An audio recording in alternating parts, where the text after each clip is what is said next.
Namaskar. A very warm welcome to everybody. I, Ajanta Gupta, along with my colleague Mr. Saurabh Sardar, manager from Insolvency and Bankruptcy Board of India, are here to talk about recent regulatory reforms under the Insolvency and Bankruptcy Code. Under the code, there are various processes like corporate insolvency resolution process, liquidation process, voluntary liquidation process, and for the individuals, there is a resolution and bankruptcy process. To run these processes, it is important for the insolvency professionals, creditors, resolution applicants that they are aware about the provisions of the code and regulations and amendments made thereto. And it is equally important for the regulator to know about the requirements of the market to streamline these processes in order to achieve the objectives of the code, that is early resolution and value maximization, as well as balancing the interest of stakeholders. And IBBI, for amendments in the regulation, adopts a consultative approach, that is discussion papers are floated and thereafter public comments are sought. After that, the amendments are made. Directly going to the regulations, recent amendments in the code.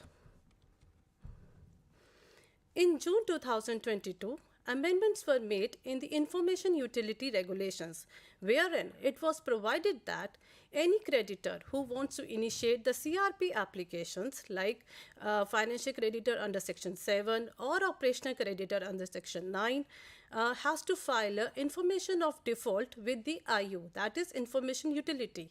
What this information utility will do? It will process this information utility information of default into the record of default. Thereafter, like 3 notices are being sent to the debtor. Thereafter, like if the debtor confirms the record of default, then that information of default, the status will be authenticated and it is reflected in the green record of default. In case a debtor disputes that default, the status will be disputed and it is reflected in the red record of default. Otherwise, it can be possible the debtor does not respond to the that default. He is not have submitted any response. Then the status will be deemed to be authenticated and it is reflected as a yellow color. However, for the bankers which falls under the second schedule of the RBI Act, for them that in case the debtor does not respond, that will be treated as to be authenticated and will reflected in the green record of default. With this record of default, the creditor will file an application for the initiation of the CRP process. One more amendment was made in the information utility regulations, that is the IU will provide the information pertaining to the public announcements to the creditors who are registered with the IU, so they are able to submit the claims timely and to avoid the litigation. Thereafter, the amendment was also made in September 2022 in Insolvency Professionals Regulation to deal with the complex cases where the management of the CD is very complex and it is so huge that we need an expertise to deal with such cases. Therefore, IPE has been unable to act as an IP, that is Information Professional Entity. Earlier, these IPEs were providing the services, support services to the IPs. Now they can act as an IP. So to act as an IP, they have to change the objective clause and they can serve as an support services or IP, or they can provide both the services. Now the question is, who will sign and act on the behalf of IPE? It has been provided that only a partner or the director who is an IP shall act and sign on behalf of the IPE. There is a fit and proper clause also. In fit and proper clause, IPE as well as the partners and the directors should be a fit and proper person. IBBI has specified the form AA for the registration of an IPE. So what IPE has to do? Then what it has to be recognized with the IBBI. Thereafter, the IPE to become an IP will send the registration form to the IPA. Then it is registered, followed by the IBBI. That process for which we follow for the IP. Thereafter, one more amendment was made in the IP regulation, and it has been provided that IPs not to accept or share any fees or charges from any professional or support services. It has been provided for the under the code of conduct. And now my colleague Saurabh Sardar will take care of CRP regulations. Thank you. Thank you, Ajanta, for that introduction to the recent amendments that have been made to the regulations that are framed by the IBBI. I'll be taking you through the regulations, the insolvency resolution for corporate persons regulations, the recent amendments that have been made, which were quite substantial, and market-friendly amendments have been made. I'll be taking you through those regulations. Ajanta, next slide, please. So the first amendment that has been made to the IBC is that the regulation is that the GSTR 1 and the GSTR 3B forms have been made mandatory while filing applications.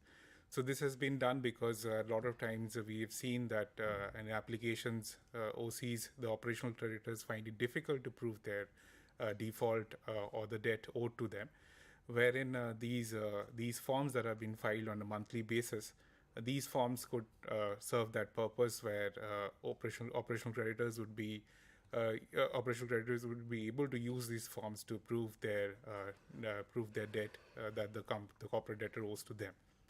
Secondly, we have provided the definition. We have provided the definition of significant difference, which was earlier not there. We have said that 25% differentiation between the valuation done between the two registered valuers of the assets of the corporate debtor, if that difference is 25%, that would be considered as significant difference. And if there is a significant difference, a third valuation professional could be appointed for valuing the assets of the company. Thirdly, we have also made an amendment where creditors have been forced to share relevant information with the IRP and RP, because a lot of times it's seen that the insolvency professional or the resolution professional is unable to gather information based on the records of the corporate debtor over which it has taken over. But a lot of information is already available with the creditors, and if the creditors share this information, that would be useful for the process and make it a lot smoother. So a few examples that have been stated in the slide are the last valuation report, stock statement, receivable statement, audit reports, stock audit reports, title search reports, technical officers report, bank account statements. These could be shared. These have to be shared with the IRP or the RP when the process begins by the creditors. Also, a very important amendment has been made to how avoidance transactions applications would be treated in the resolution plan. This has to be provided for in the resolution plan. Presently, earlier to this amendment, there was no guidance as to how these applications would be dealt with, because our experience has been that in the past, these applications were pending for an indefinite period of time, even after the corporate debtor was resolved, and there was no guidance as to how these applications were to be treated.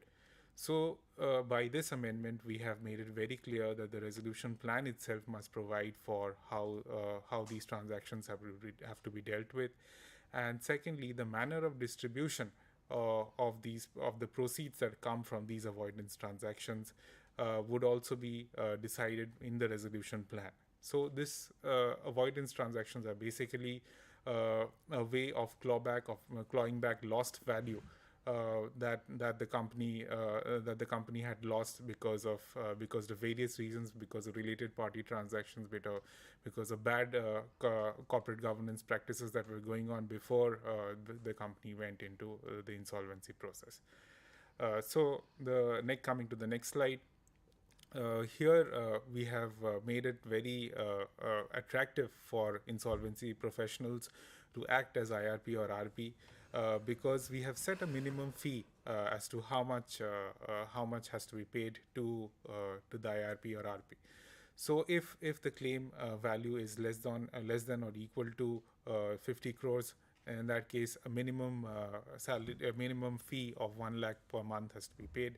If it is more than 50 crores but less than 500 crores, a minimum fee of 2 lakhs has to be paid. More than 500 crores but less than or equal to 2,500 crores, 3 lakhs, and so on and so forth, 4 lakhs and 5 lakhs for based on the quantum of claim.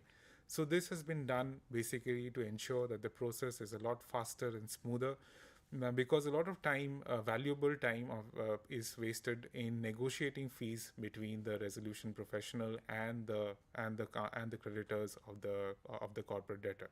So the IBBI has provided a sort of guidance that a minimum flow rate has been set, and beyond this also, if the creditors feel so, they can, based on the agreement entered into between the resolution professional and the creditors, a greater fee can also be paid, but a minimum fee has been set. Further, the time period within which this minimum fee is to be paid has also been specified in the regulations. As you can see from the slide, that from appointment of the IRP, RP, till the submission of application for approval of the resolution plan under Section 60. Under B, the submission of application to liquidate the corporate debtor under Section 33. C, submission of application for withdrawal under Section 12A, and D, for closure of corporate insolvency resolution process. So basically, these are the 4 outcomes that can come out of the CRP process, and whichever outcome is the earliest, that would, till that period, this fees has to be paid to the resolution or professional or the IRP. Coming to the next slide, which deals with another important amendment that has been made to the corporate insolvency regulations.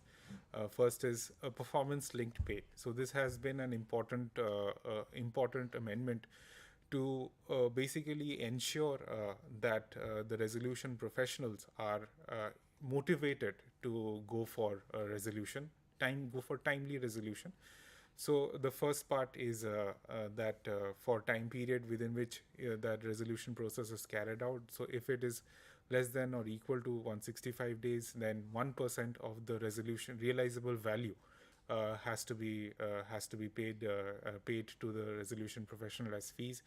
If it is more than 165 days but less than or equal to 270 days, then 0.75% of the realizable value. If it is more than 270 days but less than or equal to 330 days, then 0.5%. And if it is crossing beyond the 330 days period, which is our mandatory outer limit for completion of the corporate insolvency resolution process, in that case, no performance-linked pay would be paid, because that is the outer limit within which we expect the process to be completed.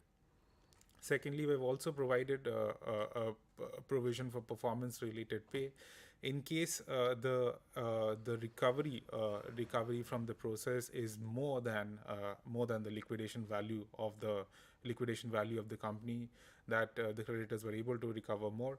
In those cases, after approval of the resolution plan by the adjudicating authority, and while commencing a payment to creditors by the resolution applicants, in that case, performance-related pay would be paid to the resolution professional. All this was geared towards, to ensure that that this performance-related pay, that there is an incentive, clear incentive to the resolution professionals to go for resolution of the corporate debtors. Secondly, a regulatory fee of 0.25% has also been imposed to the resolution realizable value to the creditors. This was done because, and specifically in cases where the resolution value is more than the liquidation value of the company. This was done to ensure that in cases, because IBBI sees as a growing body, and there would be more expenses in terms of attracting better manpower, in terms of creating better infrastructure, in terms of providing better services, as well as the future growth of the IBC. The manifold duties would come within the IBPI. So to ensure that the IBPI is able to financially self-sufficient and is able to meet its own expenses, a regulatory fee of 0.25% has been levied by the board on the realizable value to the creditors. This would ensure that the IBBI is financially self-sufficient. The third point as well, similarly, the regulatory fee of 1%. This was earlier a little lesser than this amount. So this has also been increased for IPs, IPEs, and other professionals and services hired. So these are professionals who are regulated by the IBBI. So to ensure with the same objective that for the IBBI to become financially self-sufficient, this fee was increased, keeping in mind the future growth as well as the manifold duties that would come along with it for the IBBI. So after this, other important amendments have also been made to the CRP regulations, which is given in the next slide. So this first one is the information memorandum. This information memorandum has also the time period. The basic contents of the information memorandum has been specified in this amendment. Secondly, the timeline has been increased for preparation of the IM, so that we see that there is a greater thoroughness in preparation of the IM. Thirdly, we have also provided the basic details of the CD to be provided in the expression of interest, so that so that there are more resolution applicants are attracted to take over the company. After this, the avoidance transactions, the copy of filed avoidance transactions are also to be shared with the prospective resolution applicants, so that they are able to value it and assign proper value in the resolution plan to it, and also to prepare a marketing strategy in cases where the assets of the company, the corporate debtor, are more than 100 crores. And it is optional for others where it is less than 100 crores, but the COC may decide, it is at the option of the COC to decide that they can have a plan for marketing of these assets. Other amendments include resolution of part resolution of the company as well, where maybe a certain asset of the company is viable where the others are not. So this amendment allows part resolution where a certain asset only of the company is resolved. Secondly, this can only be done after approval of the resolution plan by the COC. A common email ID has also been provided for CRP and liquidation, so that there is a smooth handing over and taking over from the CRP to the liquidation. We have also provided for guiding factors to decide on an early liquidation of the company in case there is very little value left in the company, and whatever little value that could be salvaged can be salvaged. So we have provided, the law already provides for it. We have only provided providing the guiding factors based on which the COC can take a conscious decision as to whether the company needs to be taken to an early liquidation. Finally, we also have made amendments to the compromise and arrangement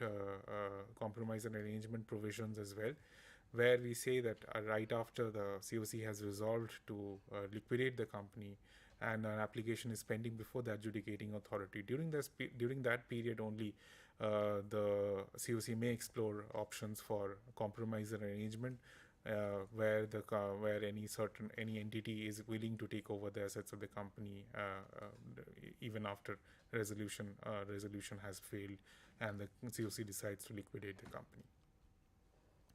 So this part would be taken, liquidation part would be taken over by my colleague Ajanta. Thank you, Saurabh. The various amendments were made in the liquidation regulation, as well as with regard to the record retention. The amendments were made in the voluntary liquidation process also. So directly going to the amendments made in the liquidation process. It has been provided in September 2022, liquidation process regulations were amended, and it has provided that the committee of creditors which were constituted during the CRP period shall act as a SCC, that they will continue to work as an SCC, and first meeting of the committee of creditors as an SCC will be held within the 7 days. However, within the 60 days, the SEC will be reconstituted, including all the other stakeholders, operational creditors, workmen, and they will be having the voting rights based upon the admitted claims. But the partners, directors, or the related creditors will participate with no voting rights.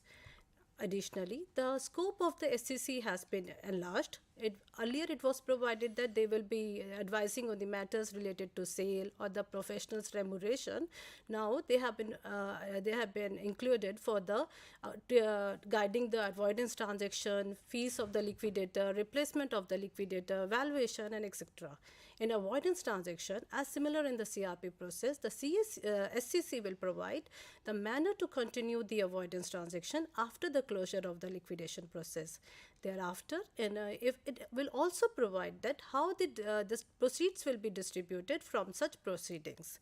With regard to the fees of the liquidator, SEC will fix the fee of the liquidator if the fees of the liquidator is not fixed during the CRP period when the COC was recommending the liquidation.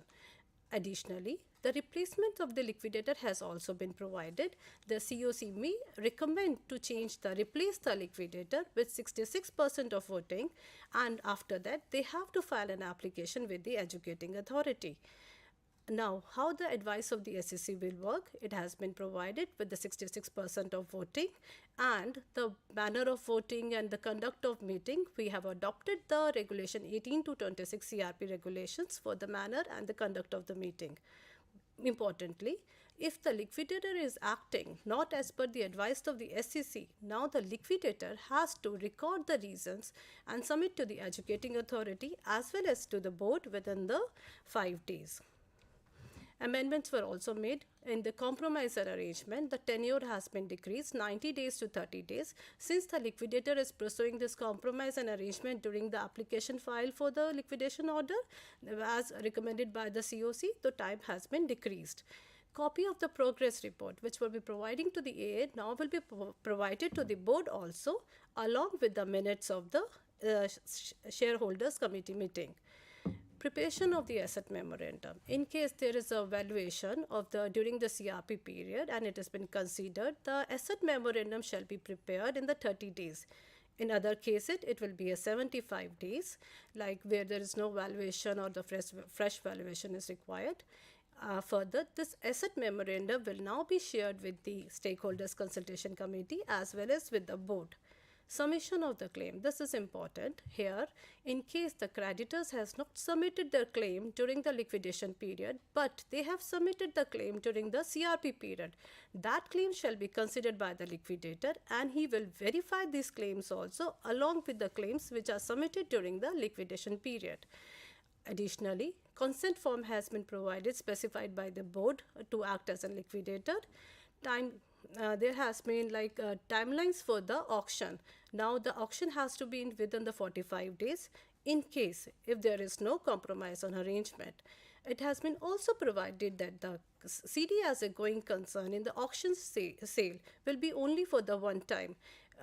Otherwise, if it fails, you have to provide other manner of sales also. It cannot be decided CD as a going concern again and again 2, 3, 4 times. If your first is failed, CD as a going concern, you have to go for the other manner of sale also, including it. And it has been provided that auction sale notice, if the auction fails, that within the 15 days, the next auction sale notice has to be issued unless stakeholders committee agreed differently. Depends upon the facts of the case. The amendments were made in the voluntary liquidation as well as in the liquidation process regarding the record retention. Now it has been provided that how the records are to be preserved, which records are to be preserved, by whom, and how the treatment of the cost, everything. So they have provided that the records retention after the closure of the liquidation process and the voluntary liquidation process, these records of the CD will be preserved in the physical form for the minimum 3 years and in the electronic form 8 years unless there is any other law requires a longer period, then the IPs had to take care of this. If there is an investigation or inspection is pending, again you have to consider that you may have to maintain the records for the longer period. Which records have to be provided? Journal records of the CD. As per the requirements of the Companies Act, they have to see. By whom the records has to be preserved? It is the liquidator in case of the liquidation process after the closure of the liquidation process. And if the CD as is sold as a going concern, the successful bidder will preserve these records, which will be handed over by the liquidator. After that, in case of the voluntary liquidation, it is important that a person shall be specified in the resolution while commencing the voluntary liquidation. So, it will be during the initiation only, it has to be clarified that which person will preserve the records after the closure of the voluntary liquidation process. Cost of the preservation of records. Liquidator has to make the best estimate, since it is for the 3 years in the physical and the electronic 8 years. So he will make the best estimate of the cost, and this cost will be included in the liquidation cost.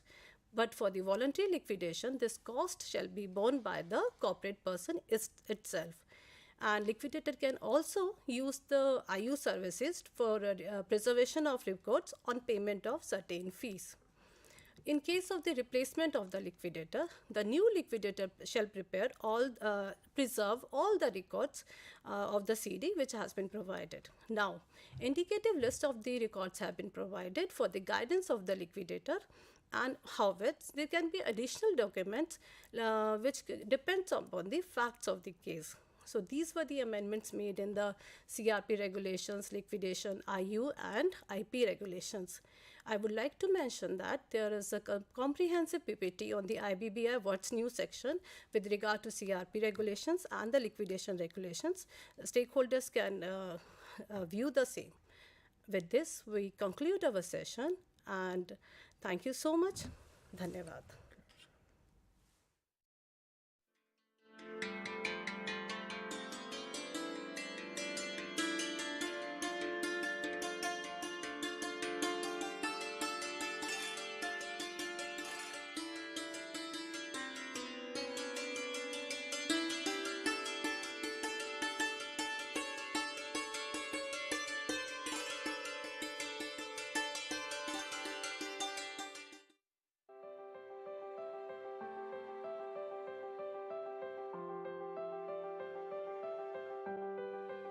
A warm welcome to IGNOU.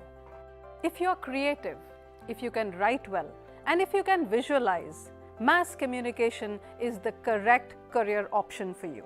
I am going to talk about postgraduate diploma in journalism and mass communication, which is also the first year of MA program in journalism and mass communication. So any learner who has done a postgraduate diploma in journalism and mass communication is eligible to take admission straight away into the second year of our master's program in journalism and mass communication. Duration to complete this program is minimum 1 year, and because we have this inherent flexibility in distance education system, you can take up to 3 years to complete this program. The minimum eligibility criteria for taking admission in this program is bachelor's in any discipline. To give you a glimpse of what are the various components of this program, we begin with telling you what mass communication is, what are the various areas, various branches of mass communication. Then we go on to tell you about the various reporting techniques and beats of reporting, followed by media ethics, the principles, the codes of conduct that you must follow, and we also focus on the writing skills and editing skills for print media. Now, this program comprises of 8 courses of 4 credits each. 25% of the entire program is practical based. So we have 6 theory courses and 2 practical courses. This program is so designed so that it will be able to make you more employable in the market. So it helps you build a career in print media, in radio, television, new media, as well as the allied subjects of mass communication, which could be media marketing, advertising, public relations and corporate communications, event management. This can also help you become an entrepreneur in areas like photography or having your own production house and so on. So I hope that you will be excited to join this program, and we will be waiting to welcome you here in IGNOU.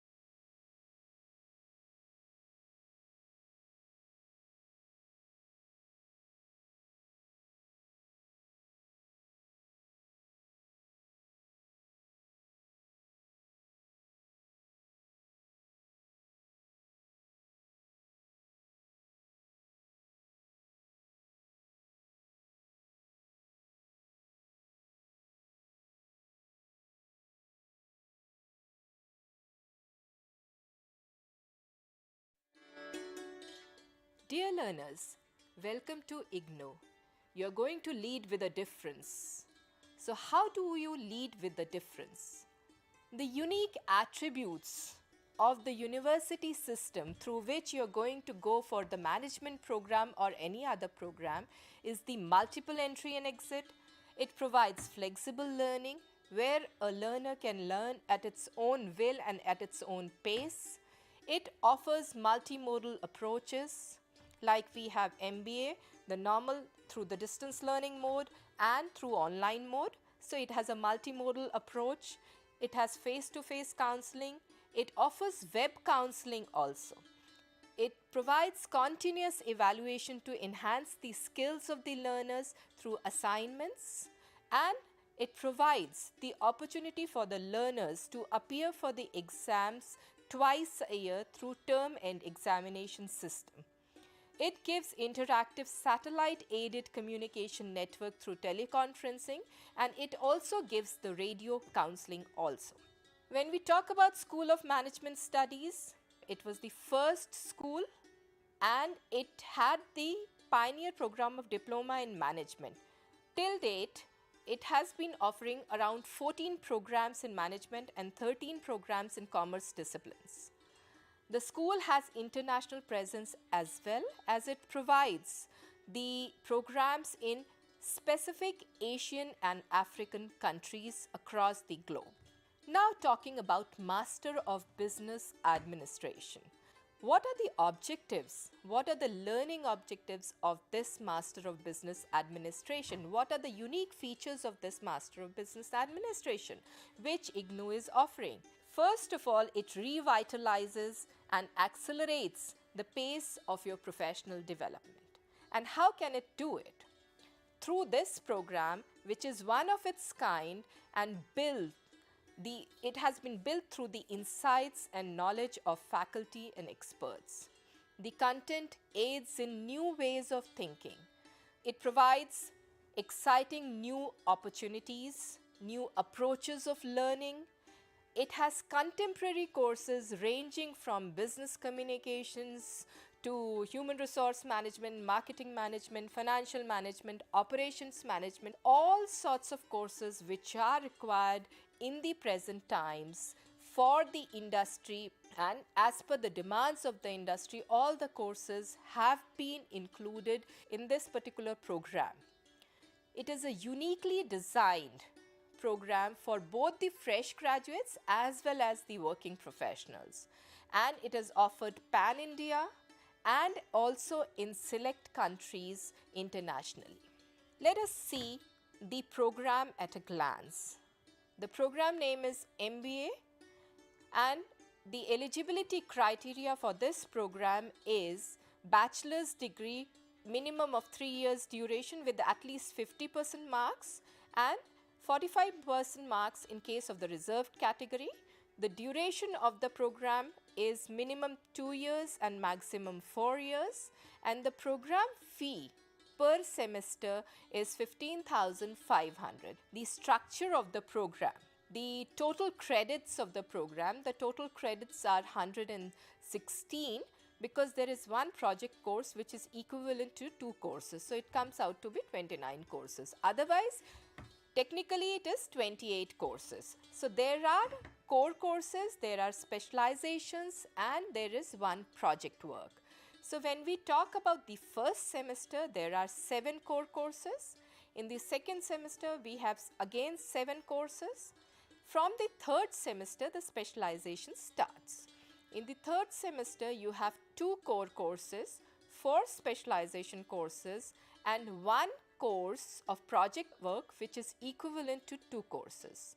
In the fourth semester, there are 4 core courses and 3 specialization courses. So whatever the specialization area the student takes or chooses, that particular specialization MBA is offered to the student. If a student wants to exit the program after completion of the specified courses available in the first and second semesters, that is 56 credits if the student completes, then there is an exit option available. The award of postgraduate diploma in management on the request of the student if the student wants to exit. Apart from this, there are 4 stand-alone PG diplomas also, which are a different part. They don't fall a part of the management program. They are the stand-alone diplomas. That is postgraduate diploma in human resource management, postgraduate diploma in financial management, postgraduate diploma in operations management, and postgraduate diploma in marketing management. So these are stand-alone diplomas. So the links available for the student handbook and prospectus of Master of Business Administration. So this is all about the MBA program. Happy learning.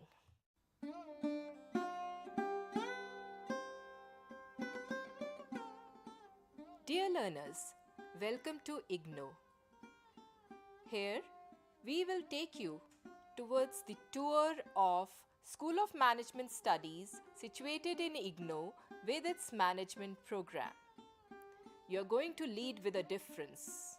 So how do you lead with the difference? IGNOU, as a university, it's one of the largest open university in the world in terms of enrollment. The objectives of this university are to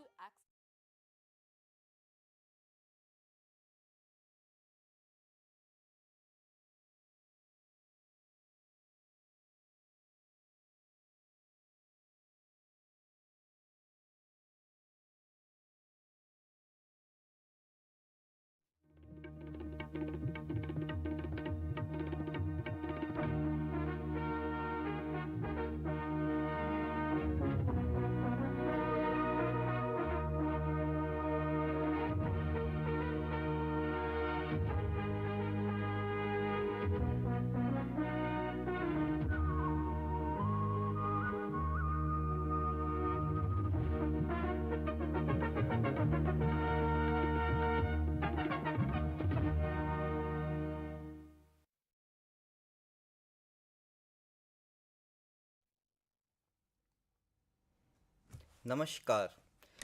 insolvency and bankruptcy board of India and Indira Gandhi national open university के collaboration से organised ये live session में आप सबका स्वागत है। आज हमारे साथ हैं श्री सुभाष चौधरी जी, जनरल मैनेजर IBBI, जो एक्सपर्ट हैं career options of under IBC, जो कि आज का हमारा विषय है। ये IBC शब्द आप लोगों ने अखबार में काफ़ी पढ़ा होगा, बट हमेशा एक मन में उत्सुकता जागृत होती होगी कि क्या है ये IBC। तो मैं GM साहब चौधरी जी से पूछना चाहूँगा, क्या सर आप थोड़ी सी रोशनी डालेंगे कि सर ये IBC है क्या सर? हाँ प्रतीक, जैसा अभी आपने इंट्रोड्यूस किया कि IBBI के कोलैबोरेशन में हम ये ट्रेनिंग सेशन चला रहे हैं। तो IBC एक इंसॉल्वेंसी एंड बैंक्रप्सी कोड है जो सेंट्रल गवर्नमेंट 2016 में लेकर आया था, जिसके द्वारा हम जो कंपनीज़ का एंट्री और एग्ज़िट से मतलब है कि जब भी कोई एंटरप्रेन्योर अपना एक बिज़नेस शुरू करता है तो आदमी का बड़ा उत्साह होता है, सब चीज़ें वो इनिशिएटिव लेके अपना काम शुरू करता है। बट जितना शुरू करने में भी काफ़ी सारे लीगल हैसल्स रहते हैं, कंप्लायंसेस रहते हैं, वो करके वो काम शुरू करता है। फिर मान लीजिए कि कोई टेक्नोलॉजी चेंज आता है, कोई मार्केट में चेंज आता है, जैसे मान लीजिए कि अभी रशिया का जो युद्ध चल रहा है उसके चलते कोई इंटरनेशनल इश्यूज़ हैं, तो टेक्नोलॉजी चेंजेस आ सकते हैं। तो उसके चलते अगर मान लीजिए उसका बिज़नेस फ्लॉप हो जाता है या वो सेल थ्रू नहीं कर पाता, तो अब उसको एग्जिट करना है। अब वो एग्जिट कैसे होगा?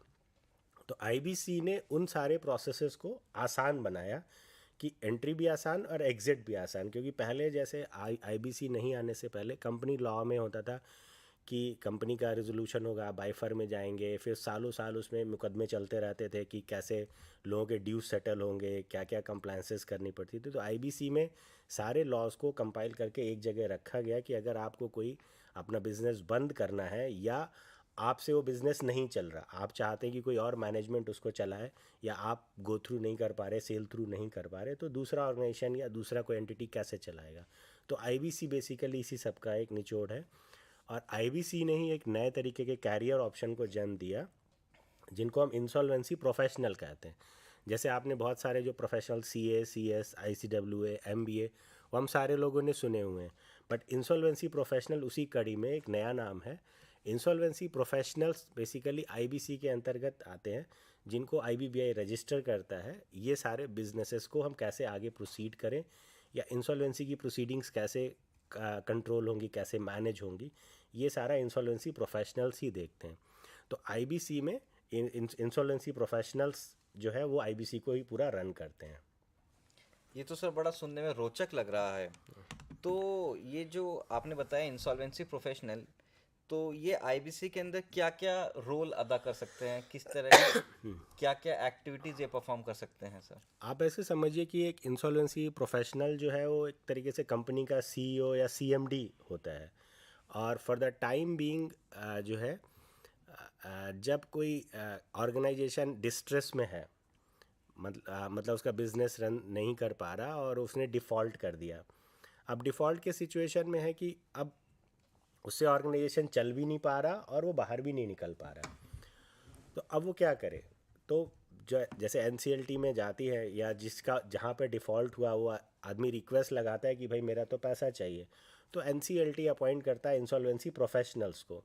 फिर इंसॉल्वेंसी प्रोफेशनल उस ऑर्गेनाइजेशन को पूरा टेक ओवर कर लेता है और एज अ सीएमडी उस ऑर्गेनाइजेशन को फॉर दैट पीरियड, जब तक वो ऑर्गेनाइजेशन सीआईआरपी प्रोसेस के थ्रू या तो दूसरे मैनेजमेंट के हाथों में ना चला जाए, या अगर वो उसको फर्दर रन करना पॉसिबल नहीं है तो उसके एसेट्स को लिक्विडेट करके जो भी क्रेडिटर्स ने उनमें पैसा लगाया था उनको वो पैसा वापस कर दिया जाए। तो ये सारा प्रोसेस जो है ये इंसॉल्वेंसी प्रोफेशनल्स ही कंट्रोल करते हैं।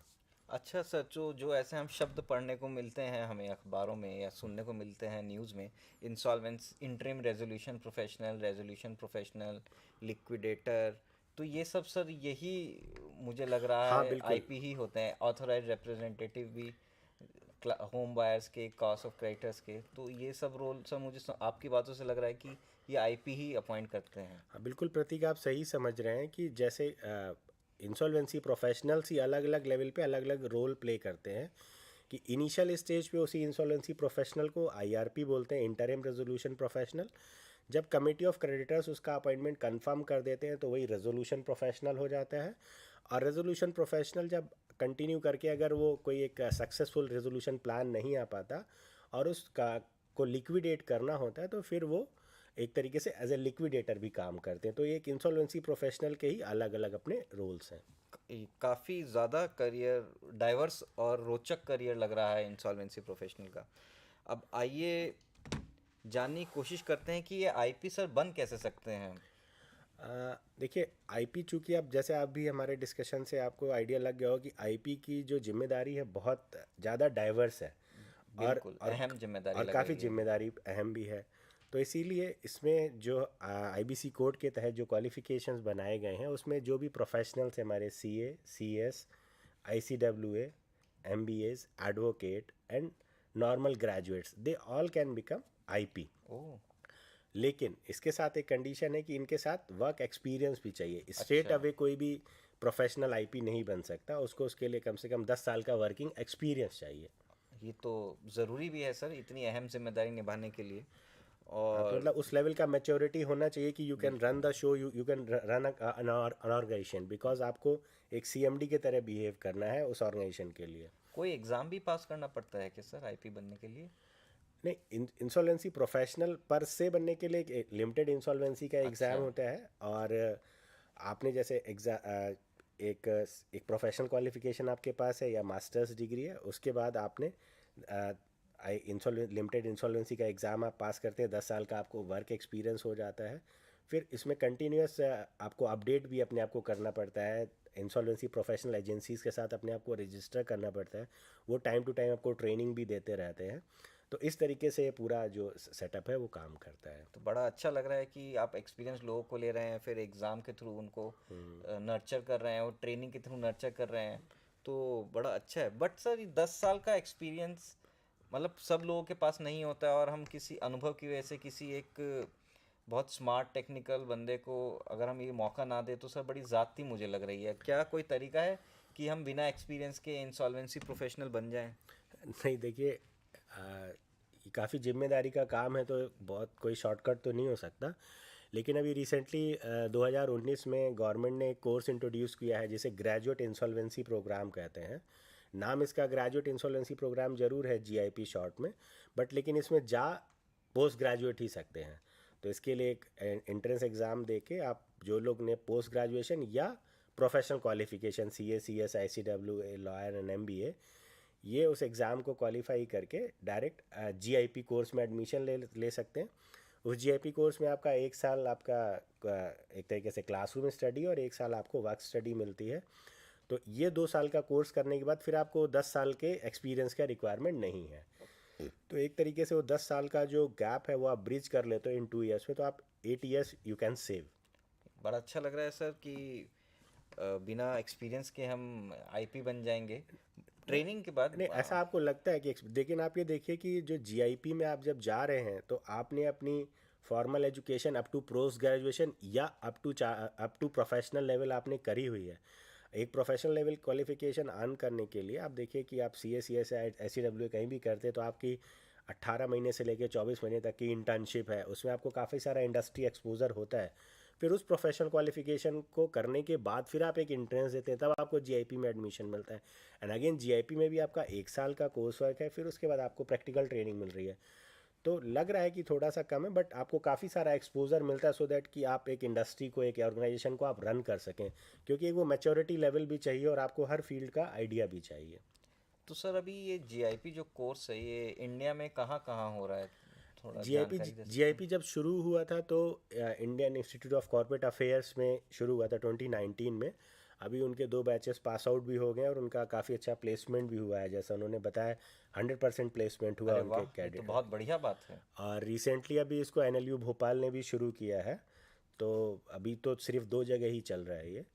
अच्छा, तो मैं देख पा रहा हूँ सर, प्लेसमेंट के बारे में मैंने कुछ पढ़ा था कि इनका जो प्लेसमेंट है वो एक MBA कॉलेज के लेवल का हो रहा है। हाँ, ऑलमोस्ट एट पार ही चल रहा है, क्योंकि अब ये तो क्वांटिफाई कर पाना थोड़ा मुश्किल है, बट लेकिन ये है कि चूँकि नया प्रोफेशन है, धीरे धीरे भी लोग जानेंगे, फील्ड में आएंगे, तो जब तक आई थिंक मार्केट में इस लेवल पे कंपटीशन बढ़ेगा, तब तक जो इनिशियल के बैचेस होंगे तो डेफिनेटली उनके लिए तो भी 100% प्लेसमेंट एश्योर्ड है ही। तो सर, जैसे ये प्रोफेशनल्स का प्लेसमेंट मैं देख पा रहा हूँ कि कंसल्टेंसी फर्म्स में हो रहा है, तो सर कोई फर्म्स भी बना सकते हैं क्या IP सर? मतलब किस तरह की फर्म में उनका प्लेसमेंट होता है?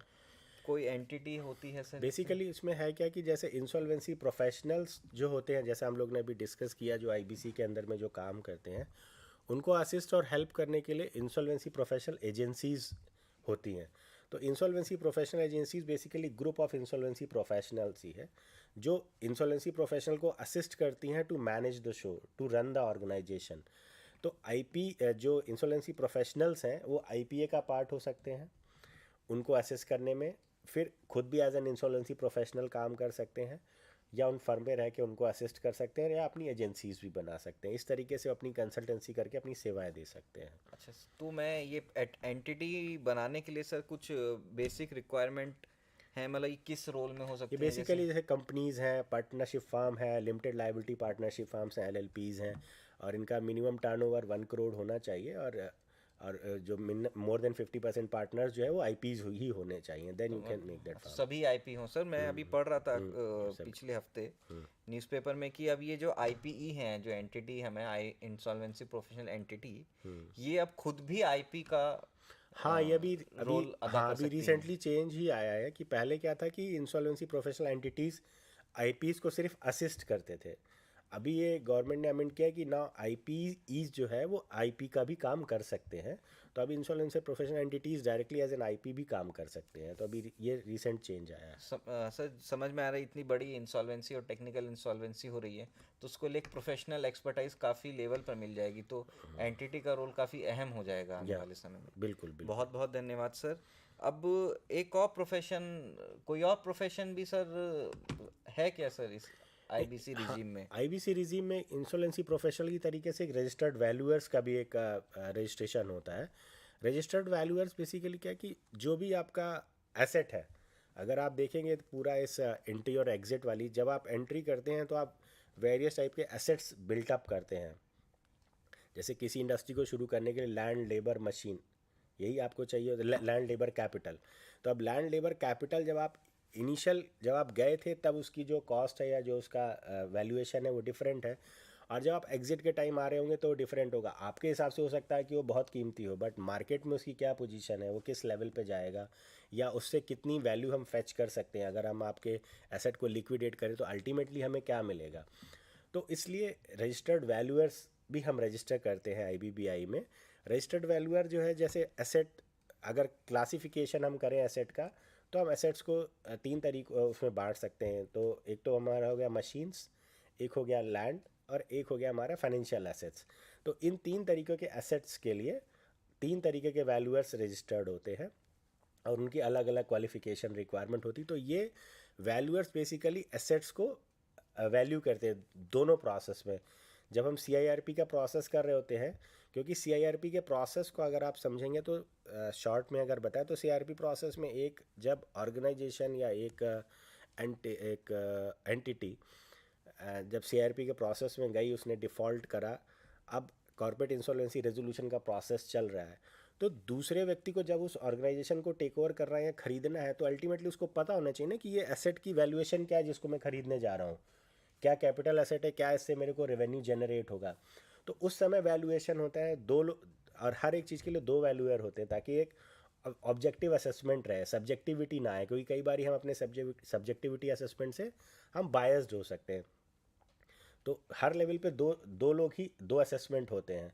तो सीआईआरपी में आपका असेसमेंट हो गया, तो वहाँ पे आपको रजिस्टर्ड वैल्यूअर्स की ज़रूरत पड़ती है। फिर अगर सीआईआरपी आपका सक्सेसफुल नहीं होता है और वो आप लिक्विडेट करते हैं उसको एंटिटी को, तो जब लिक्विडेट करेंगे तो फिर लिक्विडेशन के टाइम फिर आपको वैल्यूएशन करना होता है।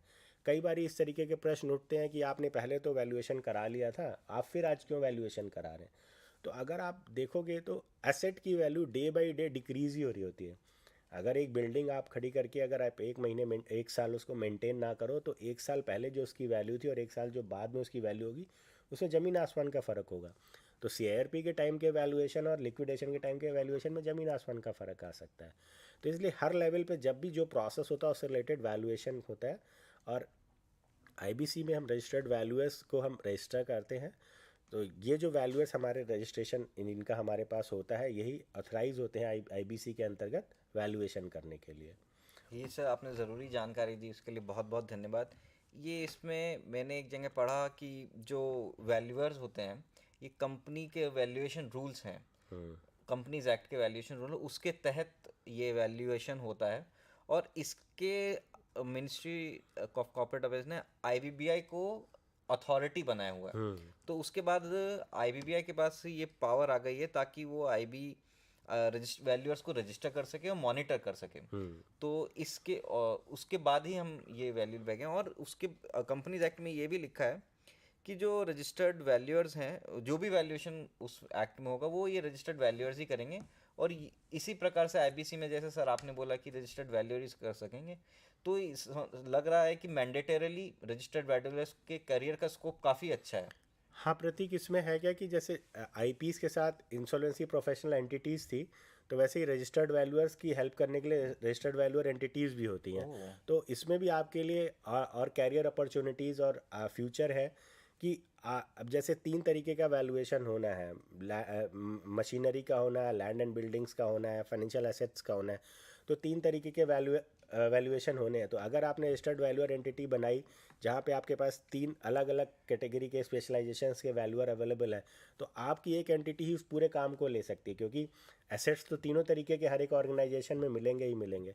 तो हर एक लेवल के हर एक स्पेशलाइजेशन के वैल्यूएशन के लिए काफ़ी स्कोप है इसमें फ्यूचर में। तो सर मैं समझ पा रहा हूँ कि जो ये आरवी रजिस्टर्ड वैल्यूअर एंटिटी होती है, तो इसमें तीनों तरह के वैल्यूअर्स पार्टनर होना चाहिए हाँ ताकि वो डेफिनेटली, क्योंकि अगर आपके पास वो रिक्विजिट क्वालिफिकेशन नहीं है तो फिर आप कैसे जस्टिफाई अगर कर पाएंगे अपने तो काम जिस को। तरह का आपको रजिस्ट्रेशन लेना है उस तरह का वैल्यूअर आपका पार्टनर डायरेक्टर होना हाँ चाहिए, डेफिनेटली होना तो चाहिए। ताकि वो प्रोजेक्ट ले सकें। डेफिनेटली, अगर आप लैंड एंड बिल्डिंग्स का काम कर रहे हैं और आपके पास सिविल इंजीनियर नहीं है आपके रोल पे, तो आप कैसे जस्टिफाई कर पाएंगे कि भाई हमें कुछ पता भी है सिविल इंजीनियरिंग के बारे में, या हम लैंड ऑन बिल्डिंग को हम कैसे असेस करेंगे। लैंड ऑन बिल्डिंग के असेसमेंट के लिए डेफिनेटली एक सिविल इंजीनियर होना चाहिए with sufficient years of experience.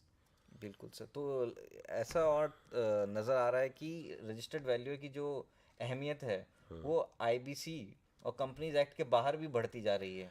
हाँ डेफिनेटली, देखिए आप जब एक सेटअप में आते हैं और एक किसी भी तरीके का एक रिकॉग्निशन या रजिस्ट्रेशन जब आप करते हैं, तो आपका एक बेसिक ना क्वालिफिकेशन सेट हो जाता है। एक्सेप्टेबिलिटी बढ़ जाती है। एक आपका एक्सेप्टेबिलिटी भी बढ़ती है, फिर एक आपके पास एक बेंचमार्क होता है कि आपने एक बेसिक मिनिमम क्वालिफिकेशन के साथ आप यहाँ पर आगे, आपके पास एक बेसिक एक एक्सपीरियंस है, तो वो रिकॉग्निशन और रजिस्ट्रेशन जो है वो आपको बाकी जगह में भी पहचान दिलाता है। कि जैसे बैंक्स है, इंश्योरेंस कंपनीज़ हैं, उनको भी मान लीजिए कि अगर कोई वैल्यूएशन कराना है तो उनके पास एक पूल ऑफ रिसोर्सेज अवेलेबल है कि वो आईबीसी को रिक्वेस्ट करे कि आईबीबीआई को या रजिस्टर्ड वैल्यूअर ऑर्गेनाइजेशंस को जो ऑलरेडी रजिस्टर्ड हैं आईबीबीआई में, कि भाई हमें ऐसे ये पूल चाहिए, हमें इतने लोग चाहिए, और वो उनको नॉमिनेट कर सकते हैं, वहाँ से वो उनसे ले सकते हैं। तो उनके पास एक अथॉरिटी आ गई, एक प्लेस आ गया जहाँ से आप अपनी ज़रूरतों को पूरा कर सकते थे। अदरवाइज़ वो आप ओपन में कहाँ किसको पूछेंगे कि हमें अगर वैल्यूअर चाहिए तो हम किसको अप्रोच करें। ये तो काफ़ी अच्छा लग रहा है सर। इस career prospects are registered valuer के और वाइड हैं बिल्कुल। काफ़ी। तो सर ये रजिस्टर्ड वैल्यूअर बनने के लिए सर क्या क्वालिफिकेशन चाहिए होंगी? मैं तो सर बड़ा ही अब देखिए जैसे इंटरेस्टेड अभी, आ रहा हूँ। हाँ जैसे अभी हम देख रहे थे कि 3 तरीके के वैल्यूएशन हो रहे हैं। अब लैंड एंड बिल्डिंग के लिए डेफिनेटली सिविल इंजीनियर चाहिए, और अगर आप दिखाएंगे स्लाइड में उसमें कि एजुकेशन क्वालिफिकेशन एंड डिसिप्लिन, तो graduation in civil engineering, architecture, town planning. लेकिन simple civil engineering is not sufficient, you have at least 5 years of experience in that field, then only आपका पर्सपेक्टिव वाइड होता है और आप थोड़ा सा चीज़ों को बड़े परव्यू में देख पाते हैं। तो simple BTech is not sufficient, 5 years experience post qualification experience is also required to become a registered valuer in the case of land and buildings. Sir तो मैं देख पा रहा हूँ कि जो पोस्ट ग्रेजुएशन है उसमें 3 साल हो जाता है एक्सपीरियंस, तो मतलब हम उनकी जो पोस्ट मास्टर्स डिग्री है उसका भी रिकॉग्निशन कर रहे हैं। हाँ डेफिनेटली, जब आपका अगर क्वालिफिकेशन आपने 5 years का क्वालिफिकेशन किया हुआ है तो 2 साल आपकी एड ऑन एजुकेशन हो गई, तो एक्सपीरियंस में से उतना कम हो जाता है। तो सर इसी तरह से प्लांट एंड मशीनरी में भी इतनी फील्ड्स में ग्रेजुएशन के बाद और पोस्ट ग्रेजुएशन के बाद एक्सपीरियंस है, जैसे mechanical, electrical, electronic, chemical, textile, ये तो काफ़ी सारी फील्ड्स में हम काफ़ी स्कोप वाइड है कि मतलब आपने किसी भी अगर जिसको कोर सब्जेक्ट्स में इंजीनियरिंग बोलते हैं, अगर आपने कोर सब्जेक्ट्स में इंजीनियरिंग की है तो then you have sufficient scope in the registered valuer organisation. और सर अपने सिक्योरिटीज और फाइनेंशियल एसेट जिनको एसएफए भी कहा जाता है, तो उनके हाँ CFA MBA फाइनेंस, ये सारे लोग जो फील्ड में काम 3 साल का एक्सपीरियंस लेके कर सकते हैं। और इसका सर कोई एग्ज़ाम भी होता है क्या रजिस्टर्ड वैल्यूअर बनने के लिए? रजिस्टर्ड वैल्यूअर्स का भी देखिए, आप वही है कि एक मिनिमम बेंचमार्क तो आपको सेट करना ही है। तो सिर्फ आपके पास एक क्वालिफिकेशन हो गई, फिर आप अपना एक एग्ज़ाम दीजिए और आप रजिस्टर्ड हो जाइए। और इस तरीके का ना रेगुलर आईबीबीआई एग्ज़ाम करा, लिमिटेड जैसे इंसॉल्वेंसी का एग्ज़ाम, उसी तरीके से वैल्यूएशन का भी हर एग्ज़ाम। तीनों एसेट क्लास में? तीनों एसेट क्लास। सर बहुत बहुत धन्यवाद इस रोचक जानकारी के लिए। Thank you. मैं लगता है कि हमारे जो व्यूअर्स हैं वो भी काफ़ी कृतज्ञ होंगे कि आपने ये हमें जानकारी दी, और ये शायद लोगों को आगे बढ़ने में काफ़ी मदद करेगा। हम बहुत बहुत धन्यवाद हैं कि आप लोग हमारे श्रोता लोगों की उन्हें हमें सुना, और हम उम्मीद करते हैं कि इस जानकारी से आपका फ़ायदा हुआ होगा। धन्यवाद। जय हिंद। धन्यवाद प्रतीक, धन्यवाद।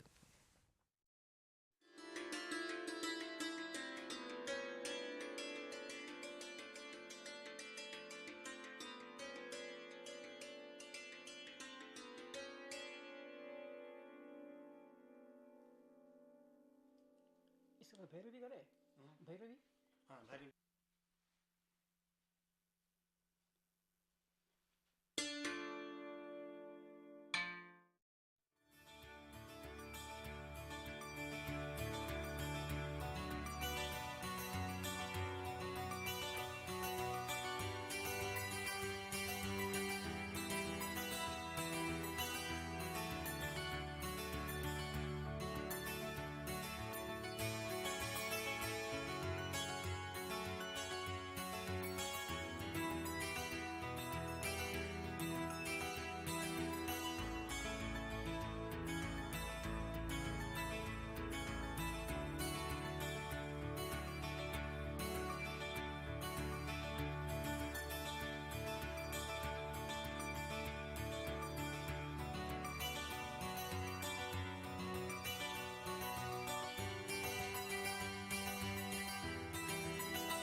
Namaskar.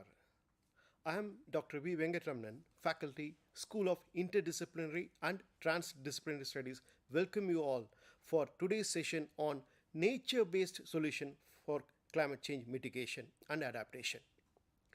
We all know that the humanity is facing certain challenges. The most important challenge is the mitigation and adaptation to climate change.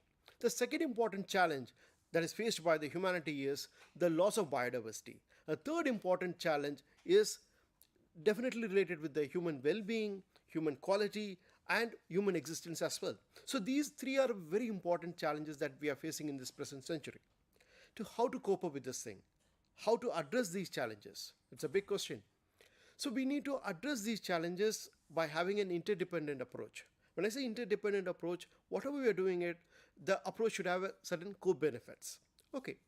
And in fact, if you look at the recent development at the United Nations through the Sustainable Development Agenda, that has in fact factored in certain ethos like connectivity, partnership, inclusivity. These are all the basic tenets that United Nations Sustainable Development Agenda is adopting it.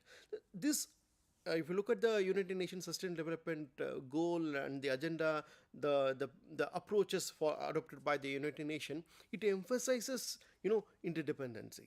In fact, if you look at the 17 goals which is part of the SDG, each and every goal is interdependent. All the goals, if you look at it, each and everything have a co-benefits. It will have a positive impact on other goals. For instance, if you look at the SDG 13, it is about the climate action. When you act to manage the climate, if you adopt the mitigation strategies or adaptation strategies to climate change, it will have a drastic effect, positive effect on the biodiversity. That means that it is the SDG 14 and 15. When I talk about SDG 14, it is about the biodiversity that is existing in the water bodies, the ocean bodies or water bodies. The SDG 15 talks about the biodiversity on the land, terrestrial ecosystem. So you can understand that how each and every goal is interdependent, and it is having a kind of a partnership, or in other words, it's having a lot of synergies that is there in the sustainable development goals. And for that matter, whatever the approaches, because we look at the trajectory of humanity, the growth, the economic growth, or the ecological growth, if you look at it, definitely we need to look at the interdependency, and we need to look at the synergies from each and every action, human action. We should have certain benefits to the not only for the humanity, for the ecosystem, for the for the quality of the ecosystem, for the biodiversity, and for the existence of every organisms on this planet. So this is the critical aspect. But when you look at the present condition, we are not following this approach in an interdependent fashion. We are having a siloed approach. If you wanted to manage one problem, we'll be trying to focus, for example, climate change. We'll be focusing only on climate change, not other things. So what we need to look at is that we need to have an approach that should be very integrated in nature, and that approach should minimize the trade-offs, and it should augment the synergies. That is a basic thing, and that approach is nature-based solution. This particular approach, if we look at it, nature-based solution, we are just trying to work with nature. We are trying to get into the nitty-gritties of the principles that is taking place in the natural process, if you look at it. So these, all the processes we will be taking into account, we will be trying to adapt to our benefit, and at the same time, we will be trying to minimize the imbalances caused by the human action. That is the hallmark of nature-based solutions, the crux of it. So, and what we are looking for it, we wanted, by adopting this NBS, that means nature-based solution approaches, we wanted to address the societal challenges. What are those societal challenges? Like climate change management, the biodiversity management, and we'll be trying to talk about the human welfare and human quality. And at the same time, we'll be trying to address, by adopting this nature-based solution, we'll be trying to address the socio-economic issues also, like poverty alleviation, human development. We'll be trying to provide a lot of co-benefits. In other words, we'll be trying to increase the services provided by the nature.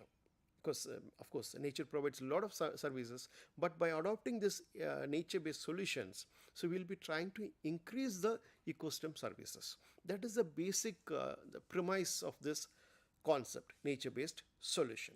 So when you look at this nature-based solution, what it is having multitude of actions, it is the approach is having multitude of action. The first and foremost important thing is that it talks about the protection of the natural systems, whether it's a terrestrial ecosystem or a ocean body natural systems, and also semi-managed like agriculture system also. And a very interesting point is that this approach in a nature-based solution, it involves how best we can adopt the ecological principles in the agricultural landscape. That is a second important aspect of this nature-based solutions. The third important thing is that the most critical thing, in fact, because we'll be trying to, this particular approach is trying to factor in the local communities, because that is a partnership is the most important, the key aspect. As for any policy implementation is concerned, the key aspect is the mainstreaming the local population or bringing them for action, because the implementation requires a lot of ground work. When I say groundwork, because when the local population is involved in the implementation of the solutions, nature-based solutions, definitely will be very, very successful. For instance, the community-based management, natural resource management, it's a wonderful aspect, and the underlying aspect is the partnership. So making the community to learn, to experiment, so that is a key aspect of nature-based solutions. So having said the challenges, talked about the challenges and the underlying phenomenon of the United Nations Sustainable Development Goals, the key aspect is the inclusivity, the connectivity and partnership, and there's a lot of disconnect is there, but nevertheless these disconnect can be removed by adopting the nature-based solutions. So going further, we have to understand as a concept. If you look at it, this is an integrated concept. Nature-based solution is an integrated concept, and as I said, that the underlying principle in nature-based solution is the management of ecosystem. So the health of the ecosystem, how well we can increase the health of the ecosystem, the quality of the ecosystem. So once we do it, so definitely there will be multitude of benefits we'll be getting in terms of ecosystem services. And also, if you look at it, the most important aspect is that if you are making the ecosystem more healthier, so definitely the ecosystem will be resilient in nature. The second important aspect as far as nature-based solution is concerned, we have a lot of approaches, but the underlying principle is that to make the ecosystem much healthier and to make this ecosystem resilient. So that is the two important aspects that we need to take into account, whatever aspect we are talking about it. So this is the key, the premise, the key principle of nature-based solutions. Now, going further, when you look at it, as I said, that a lot of actions are included in this thing, as like protection of the natural ecosystem, the restoration of natural ecosystem. The other aspect is that how this nature-based solution is different from the traditional approaches. The most important differentiating point is this nature-based solution, involves a wide spectrum of interventions. When I say wide spectrum of interventions, it can be the natural ecosystem. So it involves a lot of action, a lot of interventions. And that intervention, the ultimate goal of intervention is that, for instance, if you wanted to go for kind of natural forest regeneration in the upstream, okay, when you go for that particular approach, because of this natural forest regeneration in the upstream, so definitely the flood occurring at the downstream, that will be reduced, number one. The second important aspect, because we have gone for natural forest regeneration, that is having a power to sequester the carbon, and the carbon storage potential is increasing. So the second benefit. So in a way, climate change is mitigated, and also the system, the livelihood, the people living in that river, the ecosystem, if you look at it, those people, their livelihood is sustained. So that is, see how one approach is, we need to go for natural forest regeneration. By adopting that particular thing, we are getting three benefits. So that is the key aspect of it. And the second important thing is that the extent, when you look at the extent of NBS, the action, it is quite varying, and it is diverse in nature. When I say diverse in nature, not only the ecosystem is under focus, the species, the native species also is under focus. When I say under focus, we will be trying to take all the steps possible to make the system ecosystem resilient, and at the same time we wanted the native species also should get rejuvenated, and at the same time because that the native species also should get rejuvenated, and at the same time because that is the key aspect. If the native species are rejuvenated, and that is definitely will be having certain functions to play, a role to play to the ecosystem, and that will be that will be augmenting the biodiversity of any system. So this involves what ecological principles. So NBS, nature based solution, is factoring in the most important ecological principles. That is the key aspect, because since we are adopting the ecological principles, we are trying to minimize the imbalances caused by the human beings. Next important aspect is the differentiating point is the designing and implementation. When I say designing, because it is quite different from the traditional approaches. We will be trying to talk about the challenges, we will be trying to talk about the ecological principles, and at the same time we will be trying to have a holistic design. So holistic design, because we will be factoring in all the possible factors, and at the same time when you look at the implementation, will be involving the local communities and the policy level, the policy makers, everyone will be involved in the policy level or policy making exercise also, or designing also. So because of that aspect, because it will be more resistant to any kind of eventualities, and definitely the policy, that NBS approach will be quite wonderful. I say that because definitely it is having a multiple benefits to give to the society. The next important thing is that when I say the key difference is that this NBS is, for instance, if you wanted to compare it with the traditional biodiversity management practices, those practices will be in a siloed, because whether it's an in situ or ex situ conservation, it is more focusing on the biodiversity management. But in this case, the NBS, in addition to the biodiversity management, it addresses the societal challenges. I just talked about the socio-economic development of the people, even the forest dwellers, the traditional dwellers. So their livelihood also is taken into account. Their welfare is also taken into account. Human welfare is also taken into account. And in other words, this nature-based solution, in addition to the management of all biodiversity, the climate change and everything, it is talking about the development of the human beings, socio-economic development of the human beings, and also the ecological system also. So that is a key differentiating point between the NBS and other traditional approaches. Going further, since the topic of discussion is the climate change mitigation, let us see how nature-based solutions can help in climate change mitigation and adaptation as well.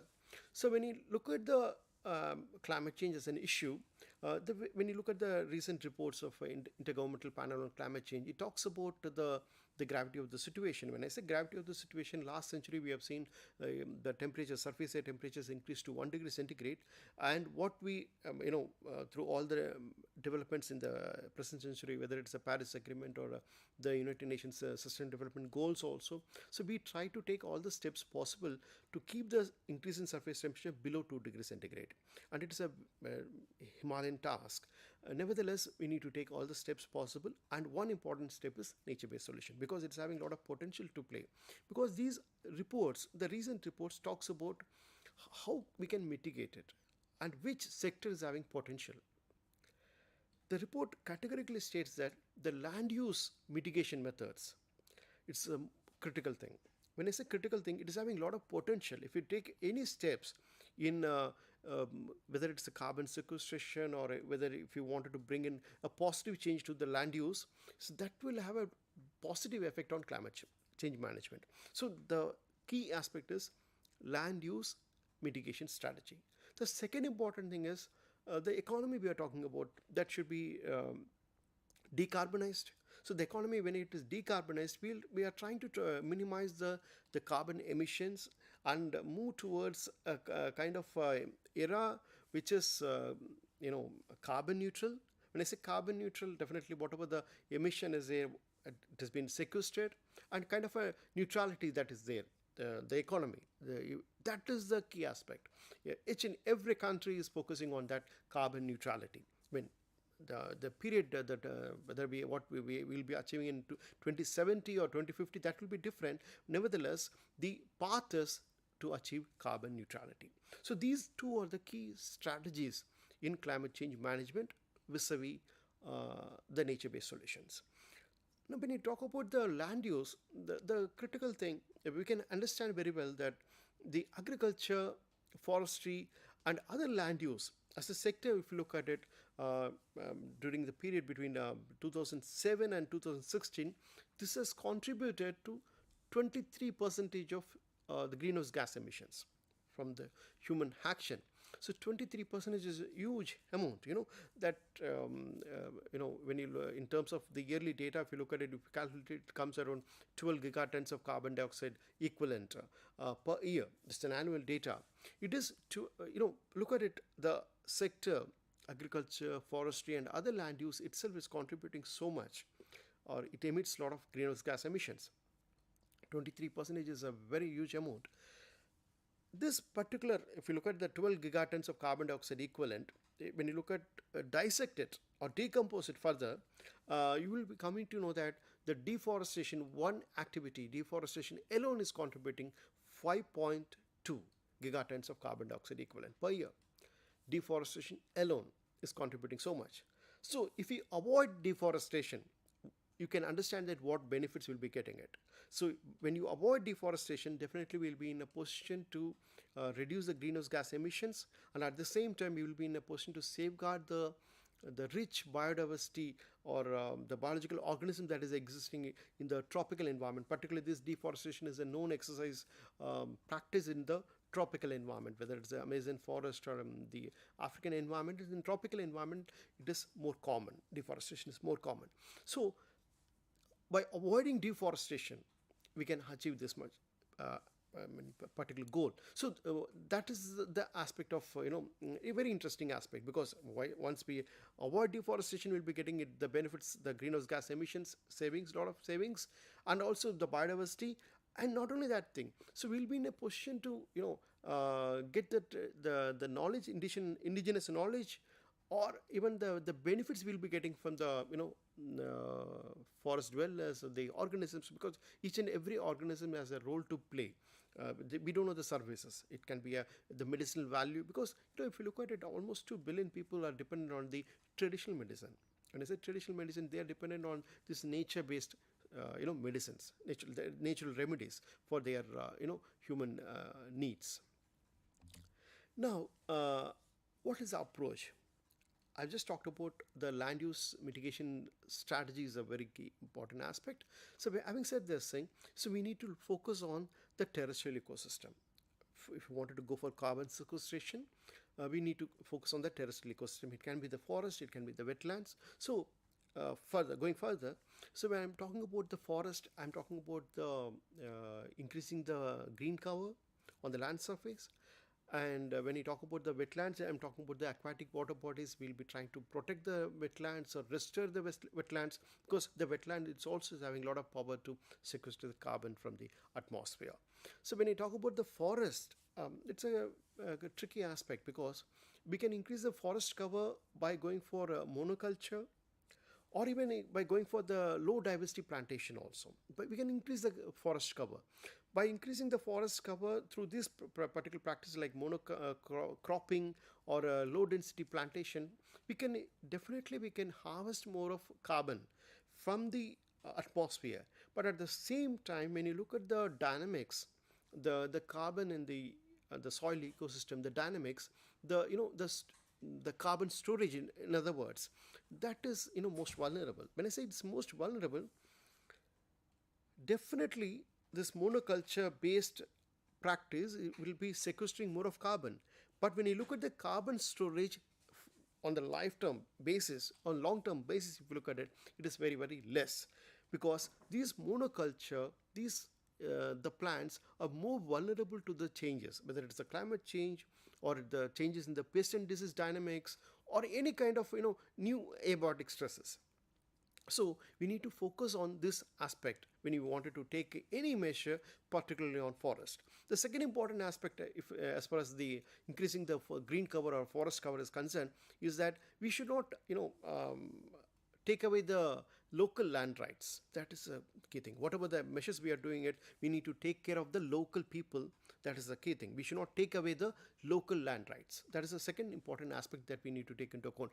The third important aspect is the tree plantation, what we were talking about. This tree plantation should not encroach upon any other ecosystems. So these three aspects has to be taken into account, and then only we have to go for the forest-based solutions. When I say forest-based solution, interesting point is that the natural reforestation or the natural regeneration of forest. It is a wonderful data is available, because when I say the natural regeneration of forest, the carbon sequestration potential or the carbon storage, it is almost 40 times more than the traditional practices. The traditional monocropping or the monoculture. And even if you look at the agroforestry also, it is this natural forest regeneration, it is 7 times much better than the agroforestry system also. So in nutshell, we can definitely go for the natural reforestation or natural regeneration of forest. That will definitely hamper the degradation of the forest, and at the same time it will be providing a lot of benefits, whether it's the carbon sequestration or the minimization of greenhouse gas emissions, and also the soil health and soil security can be maintained. And another thing is that as far as the restoration is concerned, I just talked about the forest. The other aspect is the wetlands. As I said, that the wetland ecosystem also has to be protected and restored. So because it's having a lot of potential also. As far as the aquatic system is concerned, wetland is a key aspect in carbon sequestration. The second important approach is the agroforestry. As I said, next to natural forest is agroforestry, because this agroforestry is also is having a lot of benefits as compared to the monocropping, because it not only increases the green cover, it also having certain potential benefits, provides a lot of potential benefits to the farmers, the dwellers. So when I say farmers, because they'll be getting a multitude of crop produce, forest produce, they'll be getting it, and they'll be getting the income through these activities, and they can also diversify their activities. Like in addition to the agriculture, forestry, they can have the animal husbandry also as an activity. So this agroforestry is the second important aspect that has to be taken into account as far as the NBS, that nature-based solution for climate change mitigation. The third important thing is that whatever policy we talked about is they were trying to increase the carbon content in the soil. So when you increase the carbon content, it's having a positive effect on the microorganisms living in the soil system, and that will definitely have a good effect on the climate change management. So this is all about the climate change mitigation versus the nature-based solutions. Now we'll go for the adaptation aspect. As far as the climate change adaptation is concerned, what we need to look at is that certain approaches are there. The first and foremost important approach is that we'll try to reduce the exposure. The second important aspect is we'll try to reduce the ecological sensitivity. The third important aspect as far as the adaptation is concerned, we'll be going for supporting the socio-economic system. And these three are the key aspects of climate change adaptation. When you look at the exposure, when you look at the exposure, it's a key aspect. When you say exposure, we'll be trying to focus again on the protection and restoration of the coastal ecosystems or the semi-managed ecosystems. Even the coral reefs is also a part of the coastal ecosystems. We'll be trying to incorporate the ecological principles in the agriculture system also. So in that way, what happened, definitely the exposure is reduced. We'll be building in the resilience in the system, whether it's a coastal ecosystem or a terrestrial ecosystem or an agricultural ecosystem.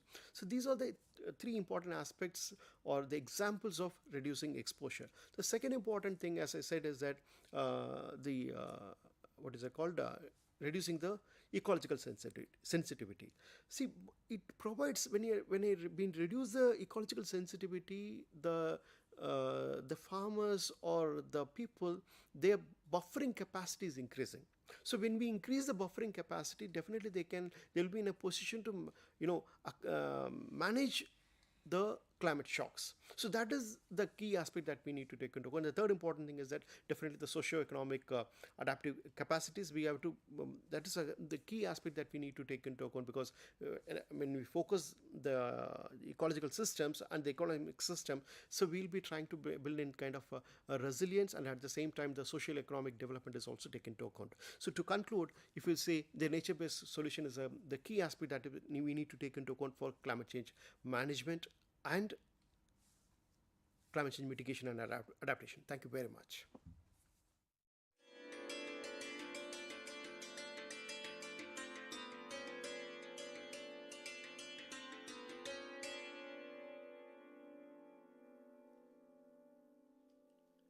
Bhairavi करे भैरवी हाँ Bhairavi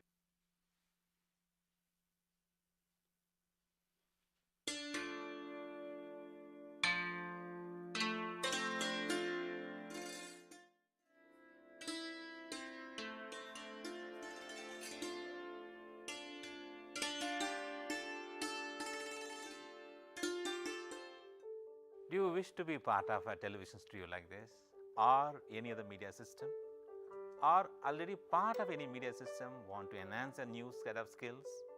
Welcome to School of Journalism and New Media Studies. Here in the School of Journalism and New Media Studies, we are offering program for all set of people to learn and enhance their media skills. The vision of School of Journalism and New Media Studies is to generate a new set of professionals in the area of media and communication studies with understanding about role of media in the national development and global understanding. We offer innovative programs in the field of journalism and mass communication that sets the benchmark of high quality learning and teaching process at the national level. We offer these programs across the country with the help of our regional network as well as study center.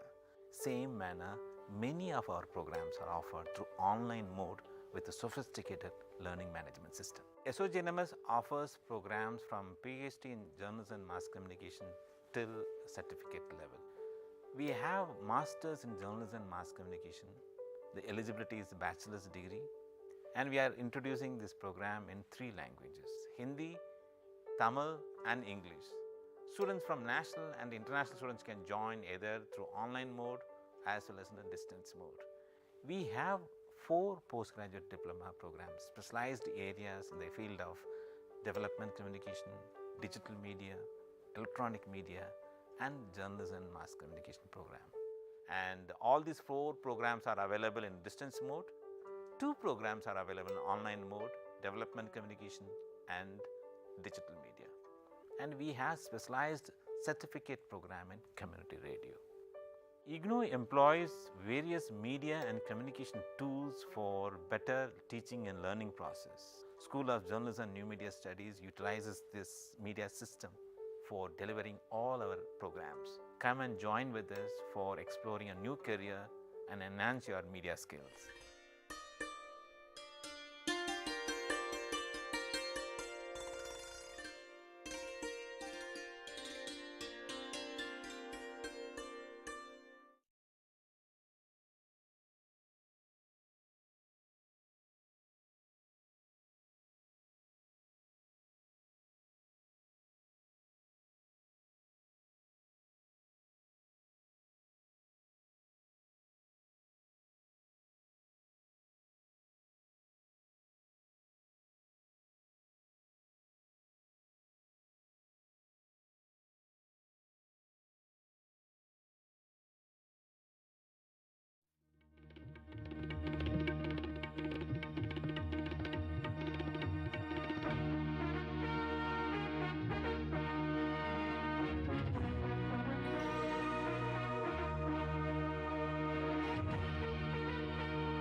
नमस्कार, मैं Satakshi, research scholar, school of social sciences, और मेरे साथ हैं sir doctor D Ananda, हम आज के इस ज्ञान दर्शन कार्यक्रम में आपका स्वागत करते हैं। आज की हमारी चर्चा का विषय है मैकाइवली का राजनीतिक दर्शन। मैकाइवली का जन्म 15वीं शताब्दी के इटली स्थित फ्लोरेंस में हुआ था। आगे चल के कुछ समय के लिए वे राजकीय पदों पर भी नियुक्त हुए। तत्पश्चात इटली के शासन में मेडिसी परिवार की वापसी और मैकाइवली पर इस परिवार के विरुद्ध षड्यंत्र करने के इल्ज़ाम में उनको राजकार्य से निष्कासित कर दिया गया। इस समय का प्रयोग मैकाइवली ने अपने प्रसिद्ध कार्य द प्रिंस और डिस्कोर्सेस की रचना करने के लिए किया, जिसके चलते आगे चलकर वे आधुनिक राजनीतिक चिंतन के पुरोधा के रूप में भी जाने गए। आज की इस चर्चा के पश्चात मैकाइवलियन शासक इस शब्द से जुड़ी अवधारणाओं को और उचित ढंग से समझ पाएं, ऐसा हम प्रयास करेंगे। Sir, it is generally believed that the time and context of a thinker has profound impact on his thoughts. Specifically, Machiavelli is said to be the child of his times. In the context of this statement, I would request you to please shed some light on the impact of the situations prevailing in Italy on Machiavelli's thought. Thank you. Actually, to not only Machiavelli, any political thinker, any philosopher, if, to understand in a better perspective, in a better manner, we have to take him in a context, in historical context actually. The thing is that because environment or the social conditions where the political philosopher has born and brought up is very, very essential to understand his political ideas. For example, they will also be influenced by the social conditions and historical conditions. Their ideas are nothing but the manifestation of the social and historical conditions. So the environment is a very, very arresting factor on human mind. So we have to understand any thinker from the historical context where they have lived and born and brought up, and what are the major social conditions at that time. So when we look at the Machiavelli social conditions, actually he was born in 1469 in the present Italy. Italy was at that time, it was not actually a nation state. It was not actually a nation state. It was divided into 5 states, of small city states kind of thing, and he was born in Florence. And this each state was not in a proper cordial conditions, and they were not in a proper diplomatic conditions also.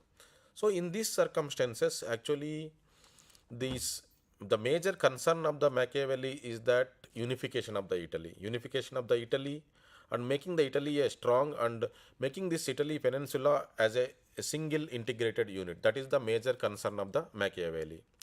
Apart from that, actually, we have to understand that this Italy was invaded by the France, and there was a Medici rule was replaced by another new government came into existence. And in that circumstances, in the new government, actually the Machiavelli joined, and also he has joined as just a small clerk, and he has due the process of time, actually he has occupied many positions. He was a diplomat in many countries, and he could able to see the conditions and the working of the major governments in those days actually. So that was one of the important thing which we have to understand actually. So apart from that, the idea of the nation state also coming up at that time. The modern political institutions were coming up. At the same time, there were so many advancements of the scientific advancements are coming up. For example, Copernicus ideas actually. The Copernicus discovery actually made a very, very great influence on those days, and especially the sociological impact was so much. Previously, people used to think that it is the Earth centric and Earth is the center, but the Copernicus theory discovery is that it is not the things. So in that circumstances, there were so many advancements, scientific advancements were coming up those days, and Renaissance was going on.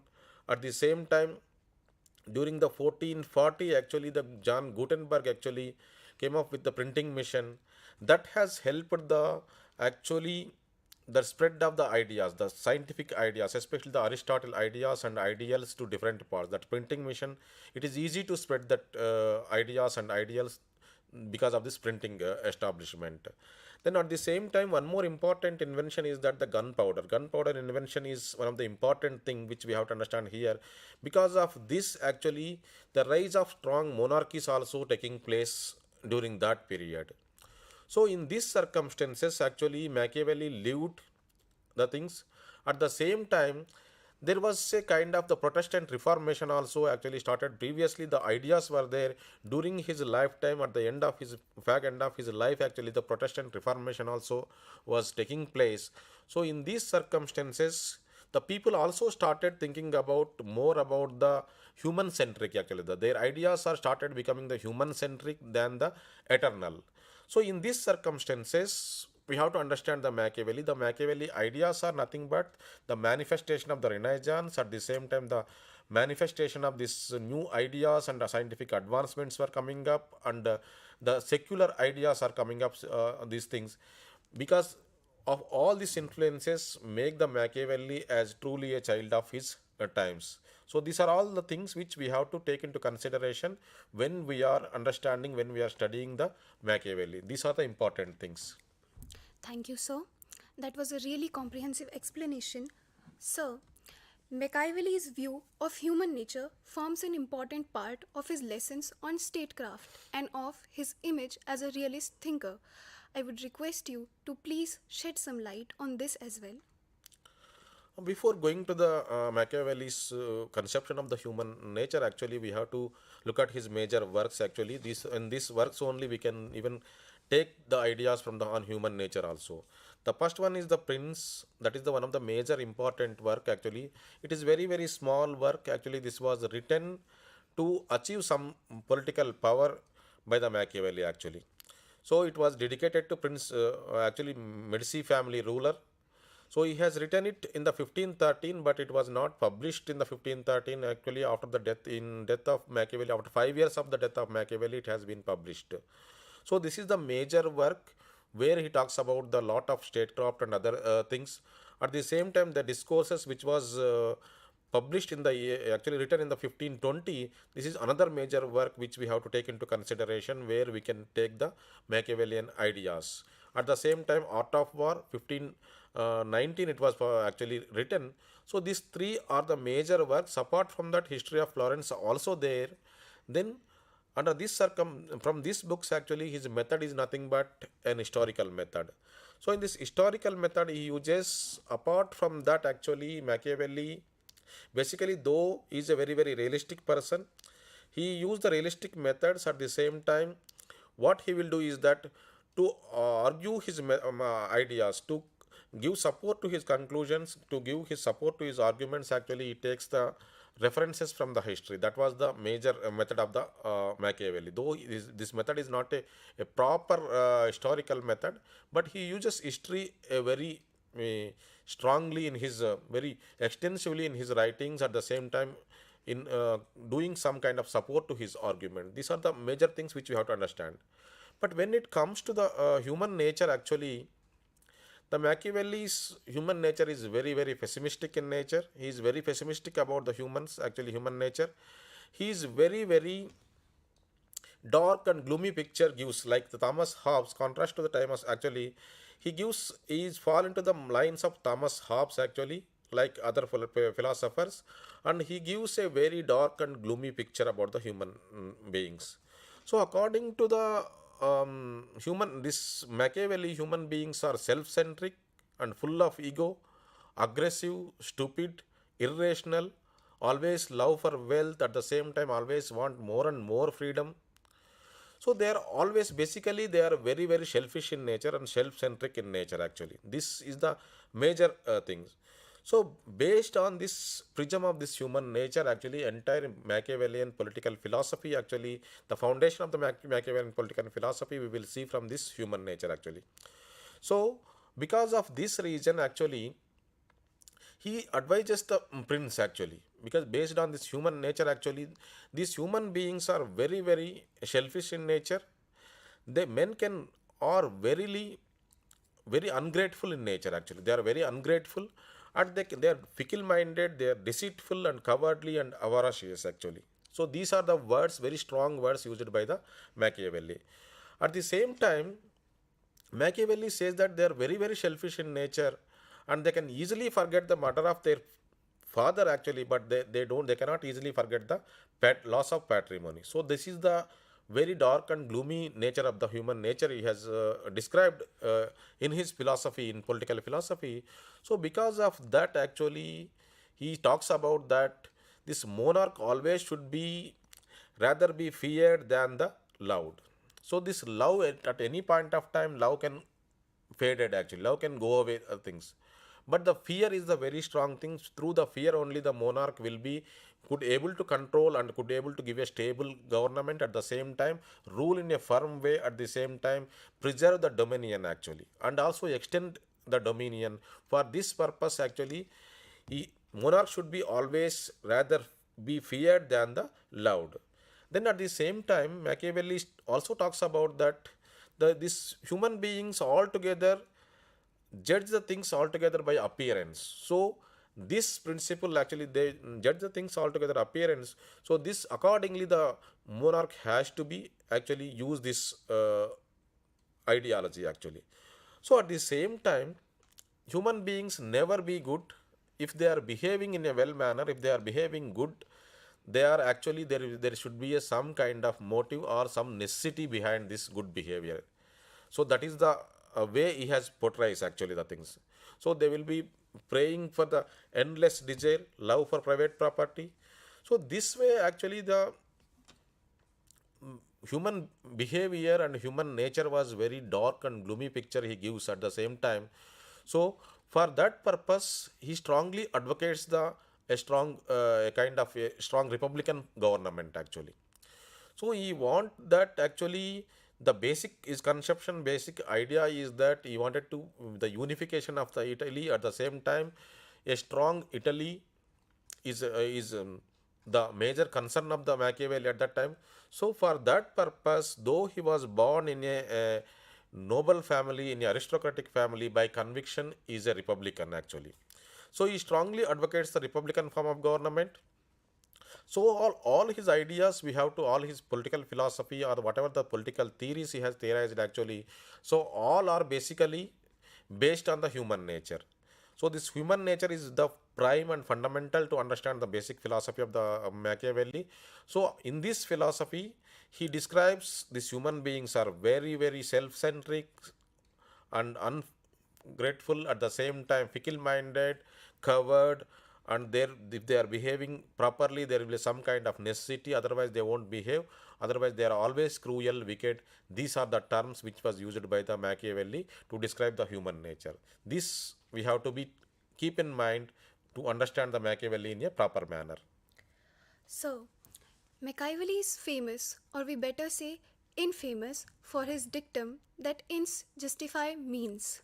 In the light of this statement, please elaborate upon Machiavelli's separation of ethics from politics and his alleged controversial views on religion.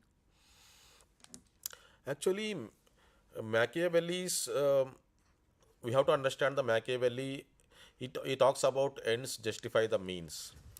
So it is a contrast to the Gandhi actually. When you look at the Gandhian philosophy, Gandhi talks about that whatever the means you are using, those means also should be good, at the same time proper, to achieve the best results at the end results. So that was the Gandhian concept. The means will be justifying the ends, at the same time ends will be justifying the means. These two are the two contrasts between Machiavelli and Mahatma Gandhi. So Machiavelli believes that if your aim is good, if the statecraft to preserve the state is the basic thing, basic aim, for that purpose to make the state as a very strong state, to establish a very strong state and give a stable and preserving the dominion actual state actually, for that purpose you can use any kind of means and methods actually. So Machiavelli always believes that politics will be operating with a separate set of morals and the ethics actually. There are no a kind of rules and regulations or a kind of ethics in the politics. So politics are in value neutral, at the same time ethical neutral, in the hands of Machiavelli actually. So he is the first person, first philosopher who has thought about the politics as a kind of a separate from the religion and politics, religion and ethics. So ethics and religion cannot actually um, rule this politics actually. The politics and ethics are entirely different, because we have to take into consideration his context actually. He was basically seen that during his time actually the Protestant Reformation, at the same time Conciliar movement, and where there was a clash between the church and the state, and both were fighting that who has to play a major role. These are the major context at that time in the Italy. So in that circumstances we have to understand the Machiavelli, that he separates the religion and politics. He talks about religion has no role in the political affairs. At the same time, ethics has also no role in the political affairs.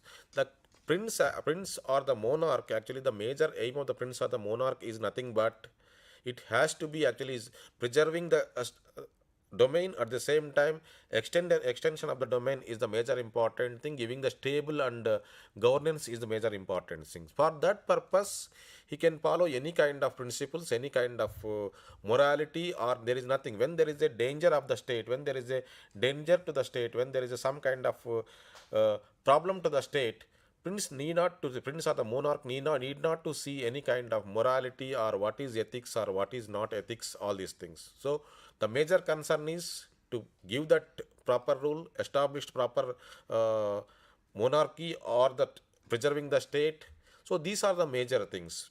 So in these circumstances, he is not actually propagating any kind of unmoral things or immoral things. We have to see that actually he is not immoral. Actually, we can say that he is unmoral in the sense that basically here these are all only applicable. Whatever he is preaching, actually it is only to the prince, at the same time monarch or the rulers. These are not actually applicable to the commoners actually.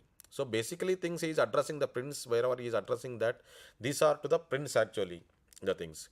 But even the prince also, he always says that it is always better to be moral, show as a moral, but only thing that when there is a kind of problem, when there is a threat to the state, when then only you have to become, you can go away from the morals, you can take a strong and firm things, and you can use a ruthless force also to protect the kingdom. That was the important things.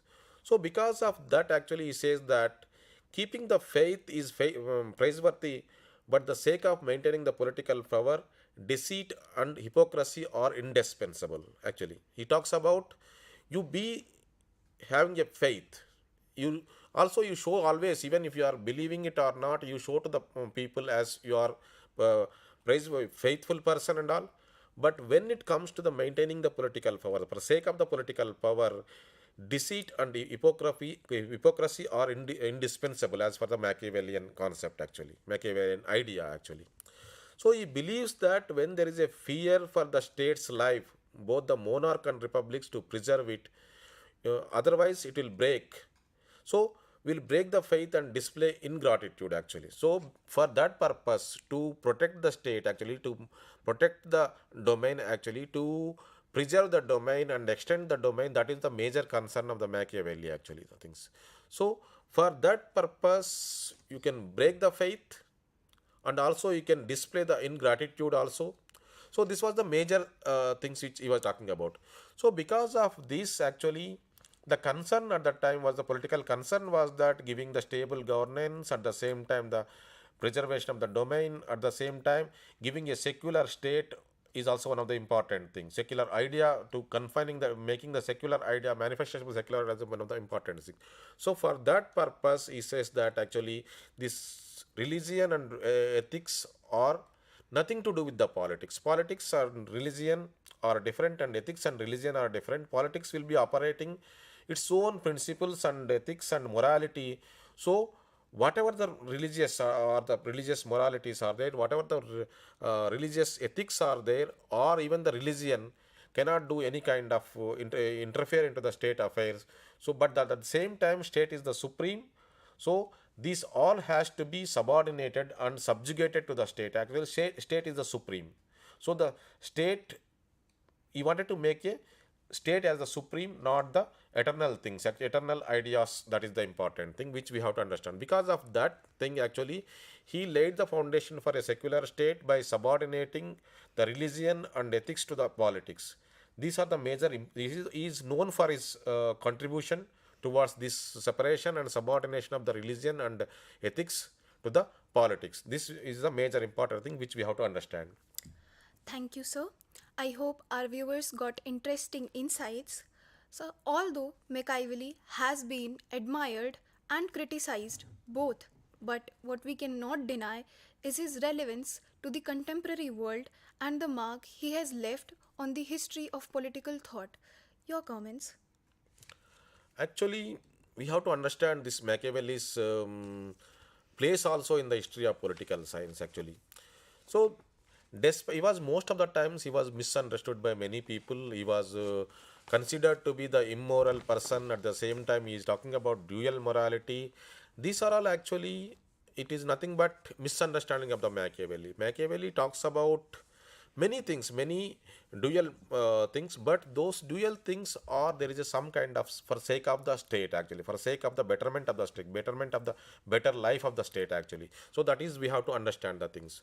So in these circumstances, even he also talks about the king or the monarch should behave like a lion when he is facing the enemy. At the same time, ruthless force also he can use it.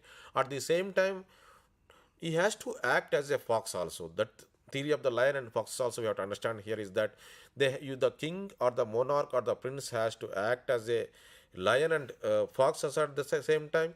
And also he talks about the methods, actually, whatever the methods, it may be a bad or good, at the same time the ends are to be good, actually. To achieve these ends, actually, you can use any kind of immoral or unmoral, we can say that, or unethical or any kind of things for the sake of the practice of the state.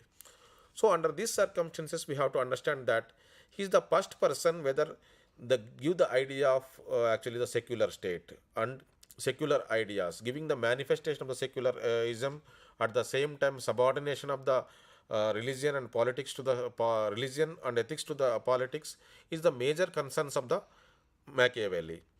So because of that, actually, he stands tall in the history of political philosophy, and also he is making the human beings as the centric. At the same time, the ideas that scientific advancement and everything actually brought into the political philosophy. So because of that, he became as the father of, actually, though he is not a major political theorist, actually, he is not theorized in much highly theoretical manner. Despite of that, he became the father of modern political theory, actually. So this is the place of Machiavelli in history of political theory. Thank you sir. तो हमने देखा कि एक और जहां बाकी के पश्चिमी यूरोप में आधुनिक राष्ट्र राज्यों का उदय, व्यापार का विस्तार एवं संबंधित विकास हो रहा था, वहीं दूसरी ओर इटली अपनी आंतरिक अस्थिरता के कारण ऐसे किसी भी बदलाव से अछूता रह गया था. न सिर्फ राज्य आपस में लड़ रहे थे, बल्कि राज्य एवं चर्च के मध्य माफ़ कीजिएगा, बल्कि राज्य एवं चर्च के मध्य भी तनावपूर्ण स्थिति बनी हुई थी. ऐसे में देश में बाहरी हस्तक्षेप भी होने लगा था. इससे इटली का विकास अवरुद्ध हो रहा था. इस स्थिति से निराश मैकाइवली ने एक एकीकृत इटली की परिकल्पना की. इस लक्ष्य की प्राप्ति हेतु वे राजा द्वारा नैतिक रूप से सर्वथा अनुचित माने जाने वाले माध्यमों के प्रयोग को भी उचित ठहराते हैं. मैकाइवली नैतिकता को राजनीति से अलग रखते हैं. इसी कारण वे प्राचीन ग्रीक एवं क्रिश्चियन दार्शनिकों से अलग हैं. मैकाइवली के विचार धर्म को लेकर भी अलग थे. वे धर्म को एक साधन के रूप में देखते थे, जिसका प्रयोग राज्य और इसके नियमों के प्रति नागरिकों में निष्ठा उत्पन्न करने के लिए किया जाना था. आज जब राजनीति में हम धर्म के बढ़ते हुए प्रभाव को देखते हैं, तो समकालीन विश्व में मैकाइवली के दर्शन की प्रासंगिकता को स्पष्ट ही जान पाते हैं. धन्यवाद.